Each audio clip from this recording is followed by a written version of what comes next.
ಬಂಧುಗಳೇ, ಭಗವಂತನಲ್ಲಿ ಪ್ರಾರ್ಥಿಸ್ತಾ ಒಂದು ಹಳೆಯ ಸಂಪ್ರದಾಯವನ್ನ ಪುನರುಜ್ಜೀವನಗೊಳಿಸೋದಕ್ಕೆ ನಾವು ನೀವೆಲ್ಲ ಪ್ರಯತ್ನಿಸೋಣ ಎಂದು ಆಹ್ವಾನ ನೀಡುತ್ತಿದ್ದೇನೆ.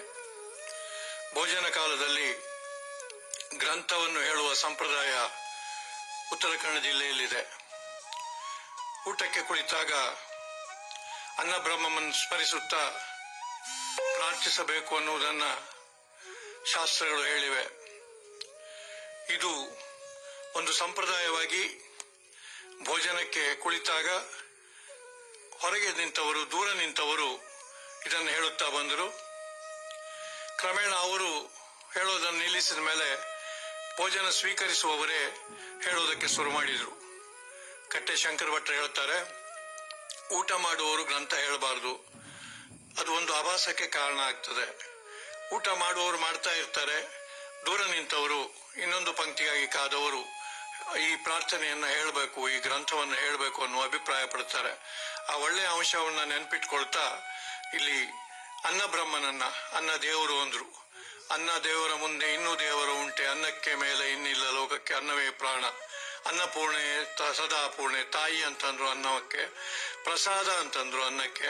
ಅನ್ನವನ್ನು ಪೂಜೆ ಮಾಡಿದ್ರು. ಒಂದೊಂದು ಅಗಳು ನಮ್ಮ ಎದುರಿಗೆ ಬರುವಾಗ, ನಮ್ಮ ಎಡೆಗೆ ಬರುವಾಗ ಹಲವಾರು ಶ್ರಮ ಬೆವರು ಇರ್ತದೆ ಅನ್ನುವಂಥ ಕಾರಣಕ್ಕಾಗಿ ದೇವರಾಗಿ ಪೂಜಿಸಿದ್ರು. ಆದ್ರಿಂದ ಗ್ರಂಥ ಸಂಪ್ರದಾಯಕ್ಕೆ ಸಂಬಂಧಪಟ್ಟ ಹಾಗೆ ಶ್ರೀಮತಿ ತಾರಾ ಭಟ್ಟಿಯವರು 3 ಗ್ರಂಥಗಳನ್ನು ನಿಮ್ಮ ಮುಂದೆ ಪ್ರಸ್ತುತಪಡಿಸ್ತಾರೆ.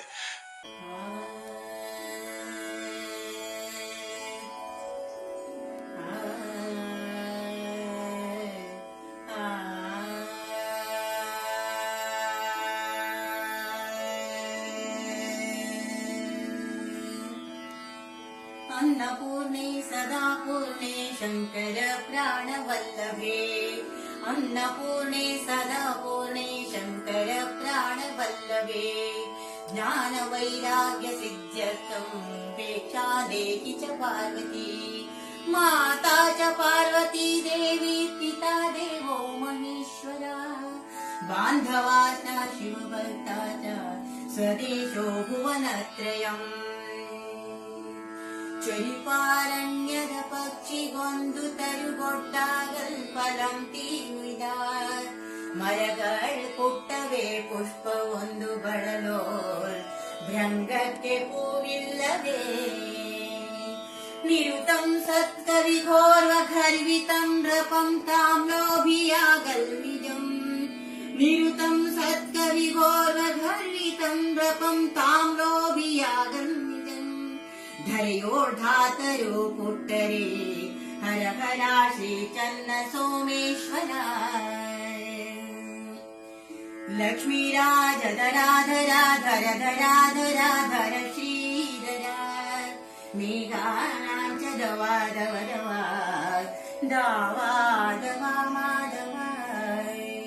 ಹರಿಯೇ ಪಿತೃ ಪಿತಾ ಪಿತಾ ಪಿತ ಪಿತಾ ಪಿತಾ ಪಿತಾ, ನಾನಾಲಂಕೃತ ಬೋಧಿತಂ ನಗದರಾಯ, ನಾರಾಯಣಾಯ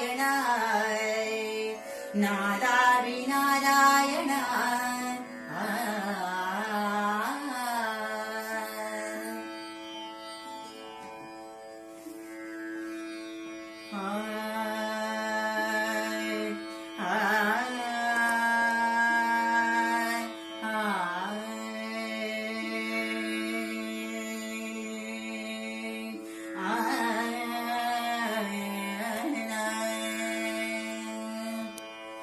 करचरण कृतं वाक्कायजं कर्मजं वा,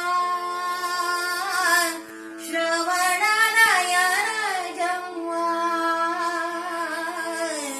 मानसं वापराधं विदितमविदितो वा, सर्वमेतत् क्षमस्व.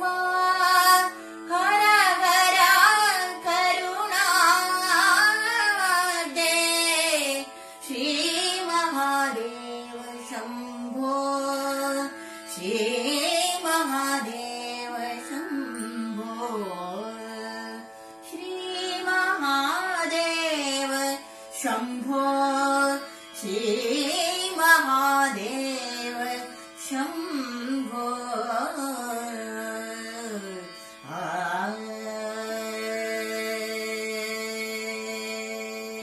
हर नमः पार्वती पते ಹರ ಹರ ಮಹಾದೇವ.